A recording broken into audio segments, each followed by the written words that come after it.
संतोष एक शब्द है और भाव से भरा हुआ शब्द है। इसे अंग्रेजी में कंटेंट कहते हैं।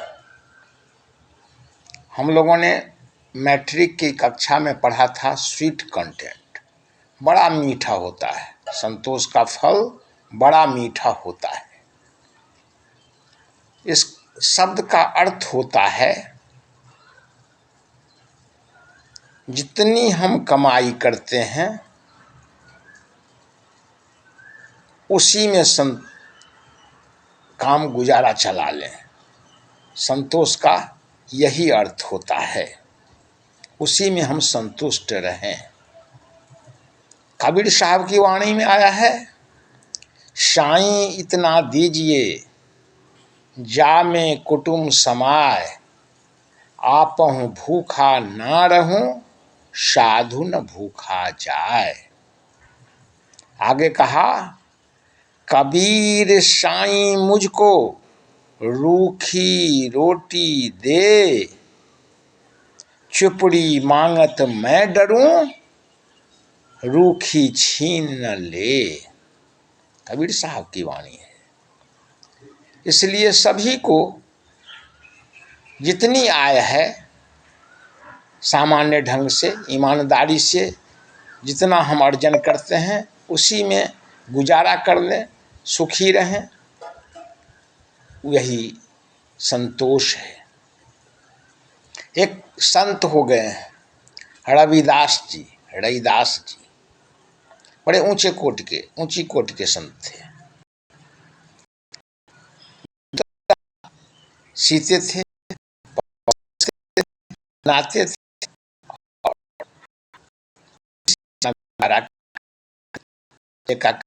थे। तो लेकिन कोटि के संत थे कि इतना बड़ा भक्त है और कष्ट में रहता है, हर किसी में देखते हैं के जो पर है पानी पूरा है। बरसात के दिनों में दया आ गई। उन्होंने अपनी झोली से, भगवान ने क्या किया कि निकाला पारस। पारस के संबंध में कहा जाता है कि लोहा को जो संसर्ग में वह लेता है, लोहा को जब लोग सटा देते हैं उससे, तो वह भी सोना हो जाता है। तो भगवान ने क्या किया, रविदास को पारस देते हुए कहा कि लो, तुम क्यों कष्ट काटते हो, तुम लोहा जितना इसमें सटा दोगे वह सब सोना हो जाएगा और तुम बड़ा से बड़ा महल बना लोगे। और विश्वास के लिए भगवान ने क्या किया कि वो जिससे वो जूता सीते थे, टकुआ जिसको कहते हैं सीने वाले का, उसमें जो है वह लोहे की बना होता है टकुआ, उसमें उन्होंने सटाया और वह सोना हो गया। रविदास ने सोचा कि यह फायदे के लिए कह रहे थे और यह तो हानि करवा दिए। जिससे मैं जूता सीता था और अब तो इससे मैं जूता सी भी नहीं पाऊंगा, यह तो घाटा हो गया मेरे लिए। लाभ के नाम पर इन्होंने घाटा कर दिया। उन्होंने क्या किया कि उस टकुए को जो सोना बन चुका था पारस के साथ अपने छप्पर में कहीं लगा दिया और छोड़ दिया। भगवान चले गए। कुछ दिनों के बाद भगवान आते हैं, देखते हैं वही स्थिति है। तो पूछते हैं, मैंने तुझे पारस दिया था, क्या हुआ उसका? तुम तो बढ़िया से बढ़िया महल बना सकते थे, कुछ भी कर सकते थे, धनवान हो सकते थे।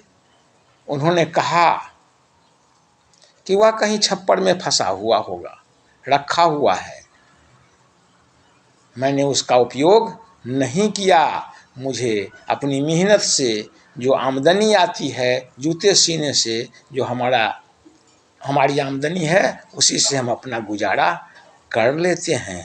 तो क्या है कि उनका कहना था कि शरीर, मन और इंद्रियां जो है उसको किस में लगाना चाहिए? शुभ काम में लगाना चाहिए। और जो ईमानदारी से जो आय हो, जो कमाई हो, उसी में संतुष्ट रहना चाहिए, गुजारा करना चाहिए।